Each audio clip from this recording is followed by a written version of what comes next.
Hi everybody. So today we're just going to look at one example. We're going to finish up the notes that we started yesterday on parallel and perpendicular lines. And remember that parallel lines have equal slopes and perpendicular lines have slopes that are both opposite signs and reciprocals of each other.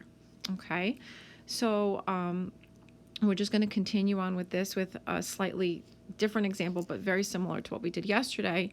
Example 5 says, find the equation for the line that passes through -6, 2 and is parallel to the line containing -8, 10, and -10, 4. So we're going to start with the part where it says parallel to the line containing those points. So we basically want, think to yourself, if it's going to be parallel to -8, 10, and -10, 4, what kind of slope do I want? I want the same slope. Okay, if it had said perpendicular to the line containing those points, then I would want the slope to be the opposite sign and the reciprocal.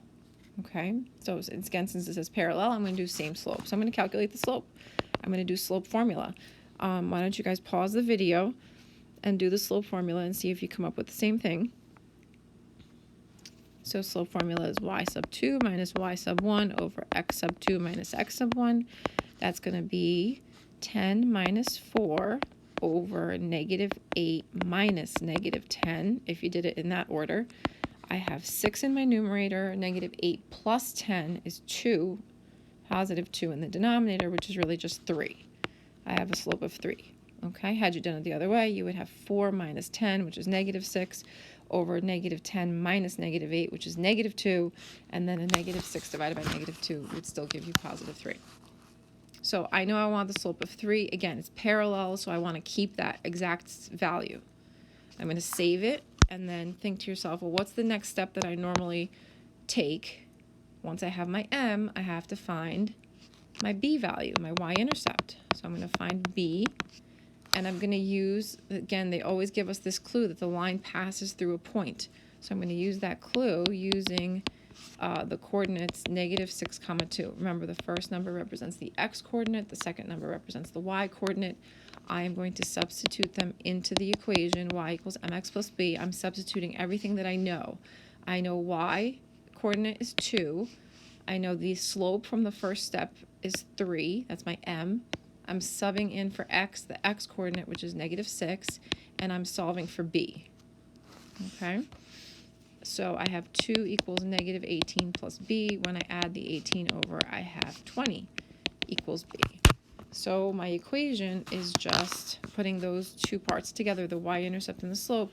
So my final equation is y equals 3x plus 20. Okay, so again, it's really the same steps as yesterday, just the problem is presented slightly differently.